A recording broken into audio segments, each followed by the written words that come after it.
So this is an introduction to stoichiometry. It's a really fun word. So you need a balanced chemical equation if you're going to say what you're doing is stoichiometry. So balanced chemical equation, you have the right coefficients in front of each substance. Each reactant has a coefficient. Each product has a coefficient. We have the same number of atoms on the reactant side as the product side. And then if we start using these coefficients, we can call what we're doing stoichiometry. Before we start using them, just want to talk a little bit about this. So these coefficients that you write, these are mole ratios. So for each reactant consumed, right? So this says for this reaction, 1 mole of this and 5 moles of oxygens would be consumed. That's if you have that much. Right? It doesn't need to be 1 and 5 moles. It could be 2 and 10 moles. It could be 3 and 15. It's just for every 1, 5 moles of oxygen are consumed. And then each product. So each time we have 1 of these units and 5 of these units, we're going to get 3 carbon dioxide molecules and 4 water molecules. So we can think about this in terms of moles, or we can think about it in terms of the molecules that are there. We can say 1 molecule of C3H8 and 5 molecules of oxygen form 3 molecules of carbon dioxide and 4 molecules of water. So you can take all the way down to the smallest units, or you can think in terms of moles, which is what we usually do.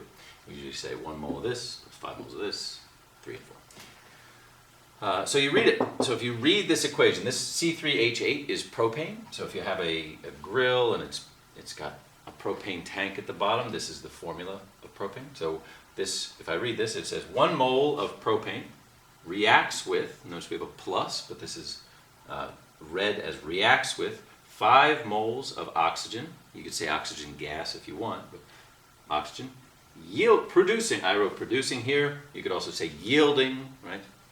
A lot of times you see the word yields. So producing 3 moles of carbon dioxide and 4 moles of water. So that's how you read that chemical equation. A couple of terms. So we've got stoichiometric ratios of reactants. Right? If you see this term, stoichiometric ratios of reactants, it means that the reactants that you have are in the exact right ratio so that there's nothing left over. Right? So if I, like one example of a stoichiometric ratio, it's just 1 to 5 moles. 1 mole of propane to 5 moles of oxygen. And the molar mass of propane, 3 times 12, 36 plus 8, something like 44 grams. So 1 mole of propane is 44 grams.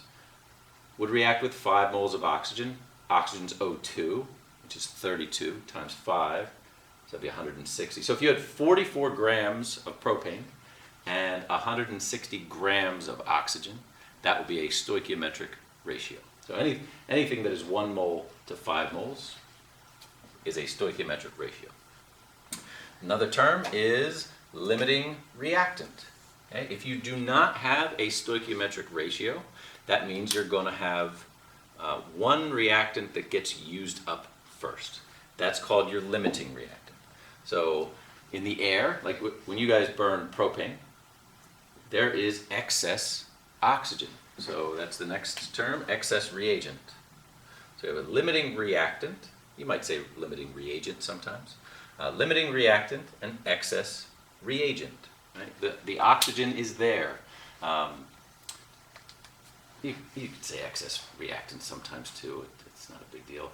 But the excess oxygen is not reacting. So that's where we're going to be careful with our terminology. So you've got 1 mole of propane reacting with 5 moles of oxygen. If this is done on Earth, in the Earth's atmosphere, there is plenty of oxygen for this propane to burn. So the oxygen is going to be the excess reagent anytime you're using a grill.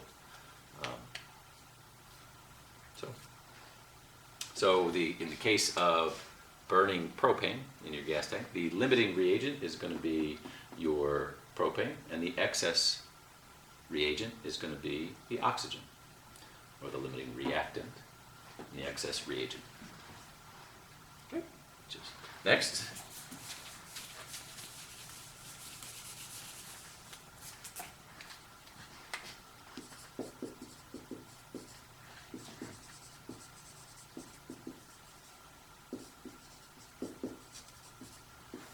We have stoichiometric conversion factors.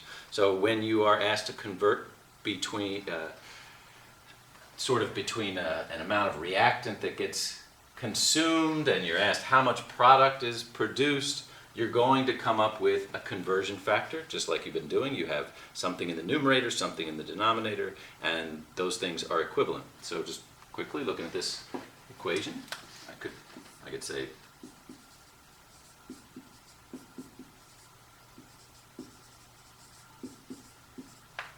1 mole of C3H8 produces 3 moles of carbon dioxide. I could write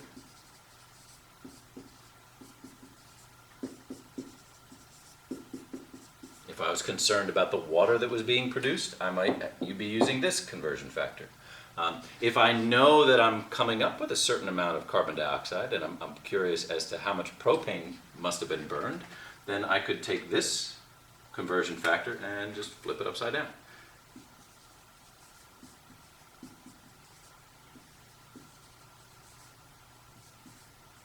Okay, so you can make, using these coefficients in the balanced equation, you can make conversion factors out of any two substances. You have oxygen, you get the